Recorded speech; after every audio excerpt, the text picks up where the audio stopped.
Part 1. El Mencho's story began far from the power he would one day hold. As a child, he worked in the mountains of Michoacan, picking avocados. School ended for him at just 10 years old, and by 14, he was already guarding marijuana fields for traffickers who barely even knew who he was. Necio Ocera Cervantes was born in 1966 in Aguila, Mexico, one of 5 brothers raised in extreme poverty in a home with dirt floors. There was no money, no real education, and no clear path forward, so he decided to create his own. In his late teens, he crossed illegally into California hoping for opportunity, but instead, he stepped straight into the drug world. At 19, he was arrested in San Francisco carrying stolen property and a loaded gun. Later, he was arrested again for selling narcotics, and then again on federal heroin charges alongside his brother. He had actually noticed the undercover officers before his brother Abraham did, but by then, it was already too late. In order to protect his brother from spending life behind bars, he accepted the blame, pleaded guilty, and received a 5-year sentence. After serving 3 years, he was deported back to Mexico.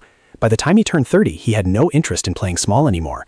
He briefly joined the police force in Jalisco, then left and became part of the Millennial Cartel. After marrying the sister of a cartel clan leader, he began moving up quickly. Whenever his superiors were arrested or killed, he didn't grieve. He reorganized and pushed forward. In 2010, he formed his own organization, the Jalisco New Generation Cartel. Under his leadership, CJNG carried out extreme acts of violence. Military helicopters were shot down, judges were assassinated, and government buildings were attacked with drones. The United States eventually placed a $15 million bounty on him. Very few photographs of him even existed. He moved almost like a ghost, constantly protected by hundreds of gunmen and even landmines. On February 22, 2026, Mexican Special Forces raided his hideout in Talpa, Jalisco. He had thrown a party the night before, and many of his guards were unprepared. El Mencho fled into the surrounding woods, already wounded. Soldiers eventually discovered him hiding in the brush. He was airlifted out, but he died before the helicopter could land. Within hours, burning vehicles blocked highways across 20 states, and Guadalajara fell silent. The son of a poor avocado farmer had become the most wanted criminal in the Western Hemisphere, and even in death, his influence brought an entire country to its knees. Khun Sa's life began with tragedy as well. His father died when he was 3 years old, and 2 years later, his mother passed away too. The only lessons he truly learned growing up were how to fight and how to cultivate opium. Khun Sa was born in 1934 in Lima, a remote village in Burma Shan state. Half Chinese and half Shan, he was raised mainly by his grandfather and never learned how to read or write. By the age of 16, he had already formed his first armed gang. In his 20s, he began training with Chinese nationalist soldiers who had fled into Burma, and from them he learned the inner workings of the opium trade. In 1963, the Burmese government offered him a deal, fight local rebels, and in exchange he could use government roads to transport opium. He agreed. Within only a few years, he had become one of the most powerful militia leaders in the entire region. But in 1967, a devastating ambush by a rival group nearly wiped him out. The Laotianian army bombed his mule convoy and stole his opium supply. Then in 1969, the Burmese government arrested him for treason and imprisoned him in Mandalay for 5 years. Yet prison didn't destroy him. While locked behind bars, he studied Sun Tzu's Art of War, and when he was released, he came out sharper and more determined than ever. After regaining his freedom, he rebuilt his entire network from the ground up, relocating to Thailand where he established the Muang Thai Army, 20,000 soldiers, heroin refineries, and a trafficking network that eventually supplied nearly half of the heroin entering the United States. The DEA described his heroin as 90% pure. The United States placed a $2 million bounty on his head. Twice he even offered to sell his entire opium harvest to Western governments in exchange for financial aid, but both offers were rejected. By the mid-1990s, rival forces were closing in on him. In 1996, he secretly negotiated a deal with the Burmese military. He would surrender his army, and in return, he would avoid extradition, trial, and prison. Afterward, he moved to Yangon with his immense fortune and 4 teenage mistresses. He later died peacefully in 2007 at the age of 73 from diabetes, heart disease, and old age, lying in his own bed, never punished. The man known as the Opium King never spent a single day standing in court. Part 2. Felix Mitchell's rise began in the housing projects along 69th Avenue in East Oakland, where poverty offered no clear escape, so he created one through heroin. Felix Wayne Mitchell Jr. was born in 1954 in Oakland, California, dropped out of high school, and while still a teenager, formed a neighborhood crew known as the 69 Mob. What started as small-time street crime quickly evolved into the first large-scale street-level drug operation in the Bay Area. Mitchell built connections with major suppliers in Los Angeles and Detroit, expanding a heroin empire that stretched across California and deep into the Midwest. At the height of his power, the 69 Mob generated nearly $1 million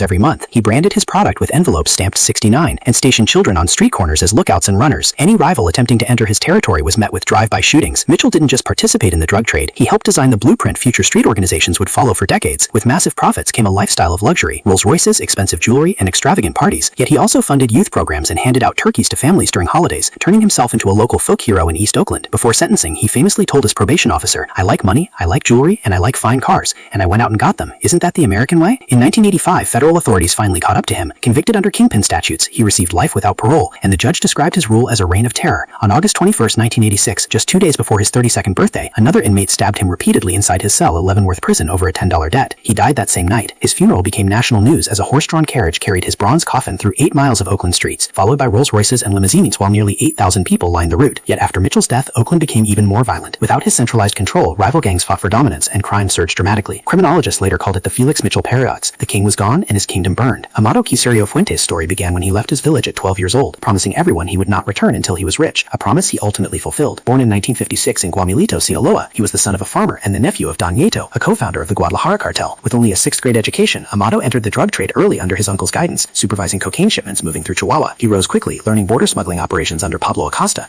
and later working alongside Rafael Aguilar Guardo, who controlled the Juarez corridor. In 1993, while Aguilar vacationed in Cancun, Amado had him assassinated outside a restaurant and seized control of the cartel himself. What followed transformed trafficking logistics entirely. He purchased more than 30 Boeing 727 aircraft, removed their passenger seats, and used them to transport up to 15 tons of cocaine per flight from Colombia into Mexico. This earned him the nickname El Señor de los Cielos, the Lord of the Skies. He formed alliances with the Cali cartel, bribed generals and politicians, and at his peak accumulated an estimated fortune of $25 billion, even placing Mexico's top anti-drug official on his payroll. Very few images of him existed, and he preferred the appearance of a businessman rather than a gangster. But by 1997, pressure intensified. U.S. indictments mounted, his military protector was arrested, and agents nearly captured him during his sister's wedding. Determined to disappear, he chose to reinvent himself. On July 4, 1997, he checked into a Mexico City hospital under a false identity for extensive plastic surgery, 8 hours of procedures, a reshaped face, and over 3 gallons of fat removed. He was moved into recovery, but by morning he was dead at only 42 years old, officially due to complications from anesthesia. 4 months later, the 3 surgeons who operated on him were discovered inside steel barrels along a highway, tortured, strangled, and encased in concrete. Despite this, his cousin publicly claimed Amado was still alive, leading the DEA to compare sightings of him to Elvis rumors. The Lord of the Skies vanished permanently, and no one ever proved what truly happened after that night. Part 2. Griselda Blanco's path into violence reportedly began shockingly early. At just 11 years old, she was allegedly involved in kidnapping a boy from a wealthy neighborhood, and when the ransom was not paid, she shot him. Already surviving as a pickpocket, she would grow into one of the most feared cocaine traffickers in American history before turning 30. Born in 1943 in Colombia, she grew up in the slums of Medellín, raised by a mother who worked as a prostitute and surrounded by abuse and instability. She ran away at 19 and by her 20s had married a small-time criminal, given birth to 3 sons, and illegally entered the United States using false documents. In Queens, New York, she and her second husband, Alberto Bravo, created a cocaine pipeline from Colombia, using female couriers who smuggled drugs hidden inside custom lingerie. When she suspected Bravo of stealing from her, she shot him dead in front of their 5-year-old son, and later arranged the killing of her third husband as well, earning the nickname the Black Widow. By the late 1970s, she relocated to Miami, where her organization moved roughly $8 million worth of cocaine every month. The 1979 Dataland Mall massacre, when her gunmen opened fire in broad daylight, is widely considered the beginning of the Miami drug wars. Authorities eventually linked her to at least 40 murders, and when one of her assassins mistakenly killed a rival's 2-year-old child instead of the intended target, she reported coldly, saying it meant one less witness. She was arrested in 1985 and sentenced to 15 years for drug trafficking, before later facing murder charges. However, the prosecution collapsed after their key witness, her own hitman, was caught engaging in phone sex with staff members from the prosecutor's office. She ultimately pleaded guilty to secondary murder and received concurrent 20-year sentences. Released in 2004, she was deported to Colombia and lived quietly in Medellín for 8 years. But on September 3, 2012, as she exited a butcher shop, a man on a motorcycle approached and shot her twice in the head, killing her at age 69 in the same manner she had used against so many others. Pablo Escobar's criminal journey began with small schemes, stealing tombstones, sanding off inscriptions, and reselling them as new, then moving on to car theft, forged diplomas, kidnapping, and murder, even after ransom payments were made. By 25, he had embraced a single rule: take whatever you want. Born in 1949 in Rio Negro, Colombia, to a farmer father and a schoolteacher mother, he grew up poor in Medellín and dreamed of becoming president before dropping out of school.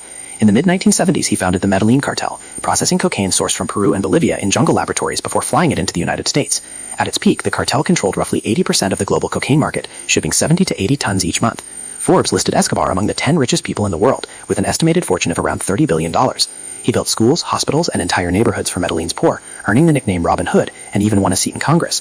But when Colombia's justice minister exposed his criminal background, Escobar ordered his assassination, followed by the murder of the presidential candidate and the bombing of Avianca Flight 203, killing all 107 people aboard while targeting a man who was not even on the plane. In 1991, he surrendered under his own conditions and constructed a luxurious private prison complete with a nightclub, jacuzzi, and soccer field, continuing to run his cartel from inside. When authorities attempted to transfer him, he escaped, triggering a 16-month manhunt. On December 1, 1993, Escobar celebrated his 44th birthday. The next day, after calling his son, authorities traced the signal and surrounded his hideout. He fled across rooftops but was shot multiple times, in the torso, legs, and head, bringing his life to an end. Around 25,000 people attended his funeral, some mourning him almost like a saint. The Medellín cartel collapsed within months, yet despite his death, the global cocaine trade continued, proving that even the fall of the king could not end the empire he helped create.